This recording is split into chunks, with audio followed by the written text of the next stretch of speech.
बिस्मिल्लाहिर्रहमानिर्रहीम। अस्सलाम वालेकुम डियर स्टूडेंट्स। आप जानते हैं कि हम जनरल साइंस एंड एबिलिटी की लेक्चर सीरीज़ को शुरू कर चुके हैं और उसके हमारे नियर अबाउट 15 लेक्चर्स हो चुके हैं। आज हमारा 16 नंबर लेक्चर है। अगर आपने वो सारे लेक्चर्स नहीं देखे तो मैं आपको उनके लिंक्स जो है ना डिस्क्रिप्शन में दे दूँगा, आप वहाँ से सारे लेक्चर जाके देख सकते हैं। तो आज का जो हमारा टॉपिक है वो है कोलेस्ट्रोल। अब देखिए, कोलेस्ट्रोल तो एक टॉपिक है, लेकिन जिस तरह से CSS 2016 और 2019 के अंदर ये इस टॉपिक से क्वेश्चन पूछे गए हैं, हम इनको उसी तरह सॉल्व करने की कोशिश करते हैं।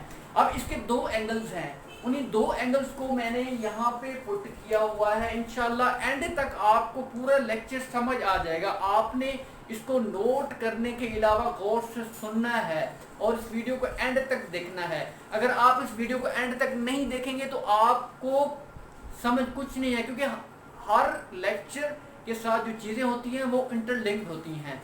अब देखें, कोलेस्ट्रॉल क्या होता है।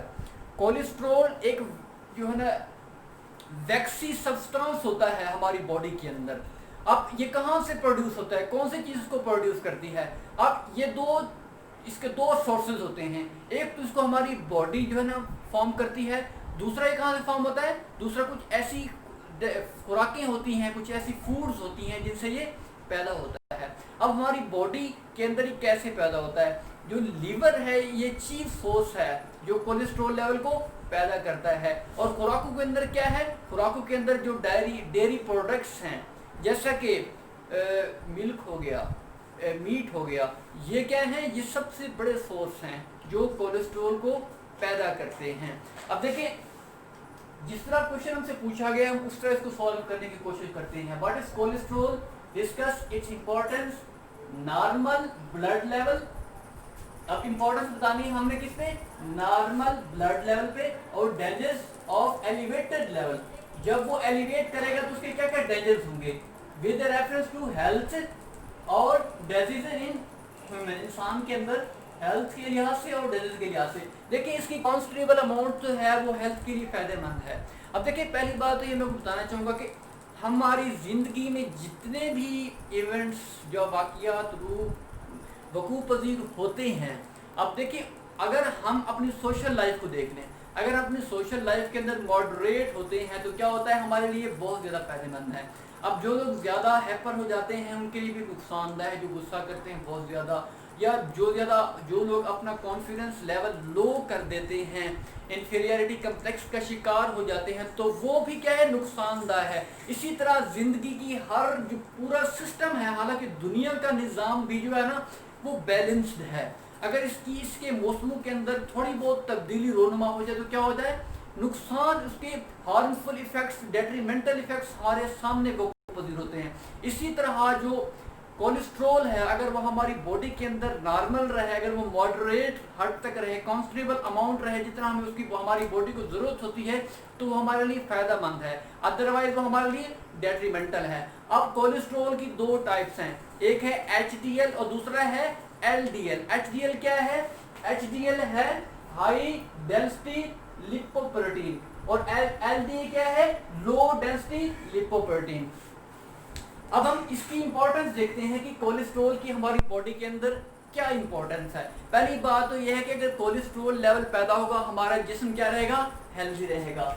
अब ये हमारे जिस्म के लिए क्या होता है, गुड होता है। और जो LDL है वो क्या है, लो डेंसिटी लिपोप्रोटीन, प्रोटीन क्या होता है, हमारे लिए नुकसानदायक होता है।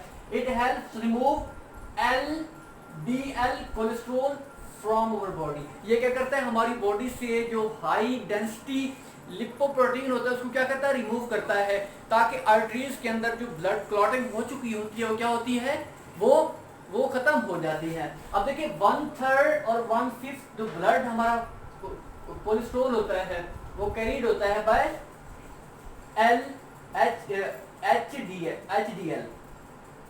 It protects against heart attack and stroke.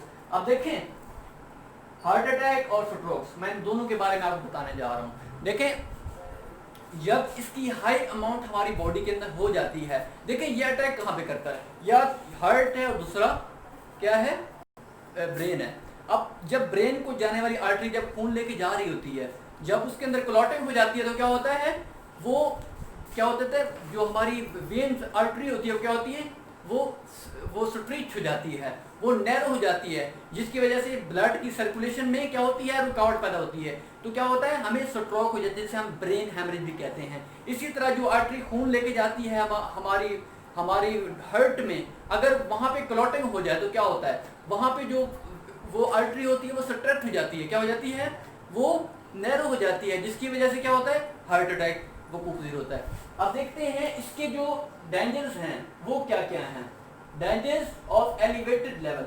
अब इसकी जो एलिवेटेड लेवल, जो इसका बढ़ती हुई मिकदार के क्या क्या डेंजर्स हैं। पहली बात तो ये है कि low level of LDL increase the risk of heart attack. क्या होता है, जब इसकी लो लेवल होगा एचडीएल का तो क्या होगा, हमारे अंदर जो हार्ट अटैक है उसके रिस्क क्या होंगे, इंक्रीज हो जाएंगे। अब जो ये क्या करेंगे, कॉज जेनेटिक डिसऑर्डर।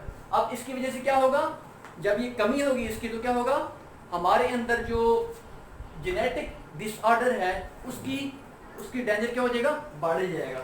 अब है एलिवेटेड ट्राइग्लिसराइड, ये भी एक तरह की कोई बीमारी है जो क्या हो जाती है, इसकी वजह से बढ़ जाती है अगर क्या हो जाए, इसकी मिकदार कम हो जाए।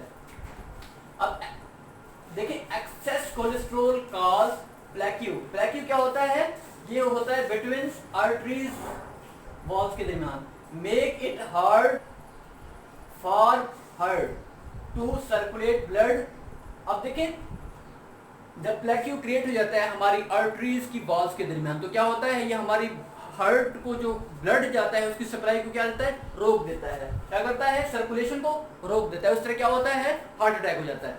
अब देखिए, इट क्रिएट ब्लड क्लॉट्स। क्या कर देता है, ये ब्लड क्लॉट्स पैदा कर देता है। कहाँ पे, वो आर्टरी जो खून लेके जाती है हमारे दिमाग को, और वो आर्टरी जो खून लेके जाती है हमारे हार्ट को, ये वहां पे क्या रहता है, ब्लड क्लॉटिंग हो जाती है। जब वहां पे ब्लड क्लॉटिंग होती है तो हमें ब्रेन हेमरेज भी होता है, हमें क्या होता है, स्ट्रोक। इसे ब्रेन हेमरेज भी कहते हैं, इसे स्ट्रोक भी कहते हैं, जिसमें इंसान की जो वेन होती है वो फट जाती हैं। और आगे होता है हार्ट अटैक। हार्ट अटैक की वजह क्या होती है, हार्ट अटैक की वजह भी यही होती है। अब देखें, that it cause blood clots block the artery that feed the brain. देखिए, किसको फीड करती है, ब्रेन को, और कॉज स्ट्रोक। अब ये जो क्लॉट्स होता है वो ब्लॉक आर्टरी कर देते हैं, मतलब आर्टरी को ब्लॉक कर देते हैं, that feed the heart, it cause heart attack. अब देखिए, दो चीजें इससे साबित हुई, एक है हार्ट अटैक और दूसरा कौन सा है, स्ट्रोक। मतलब कोलेस्ट्रॉल लेवल की हाई अमाउंट की वजह से दो बीमारियां जन्म लेती हैं, और दो चीजें क्या होती हैं वकूफ, एक तो हार्ट डिजीज और दूसरा हमें जो ब्रेन हेमरेज होता है या ब्रेन स्ट्रोक होता है वो भी इसी की वजह से होता है। तो फ्रेंड्स, ये था हमारा आज का लेक्चर जो कोलेस्ट्रॉल के पे था, कि वो किस तरह उसकी जो मॉडरेट अमाउंट है वो किस तरह हमारे लिए फायदेमंद है, और इसकी जो हाई अमाउंट है वो किस तरह हमारे लिए डेंजरस है। तो ये था आज का लेक्चर, ये बहुत ही इंपॉर्टेंट है। आप इसको लिखिएगा भी और इसको गौर से सुनिएगा, ताकि आपको इसकी अंडरस्टैंड कर सके। क्योंकि आप देखिए, टॉपिक तो कोलेस्ट्रॉल था, लेकिन उसने घुमा फिरा के इसको पूछा है। अगर आपको आपकी अंडरस्टैंडिंग होगी टॉपिक से रिलेटेड, आप इसको इजीली डिस्कस कर सकते हैं। और आपसे रिक्वेस्ट है कि अगर आपने मेरा चैनल सब्सक्राइब नहीं किया तो उसको सब्सक्राइब कर दें, और बेल आइकन के बटन को जरूर प्रेस कर दें। इससे फायदा आपको होगा, क्योंकि आपको नई आने वाली वीडियो का जो नोटिफिकेशन है वो मिलता रहेगा। इसको लाइक कीजिएगा और दोस्तों के साथ शेयर कीजिएगा। Thank you very much.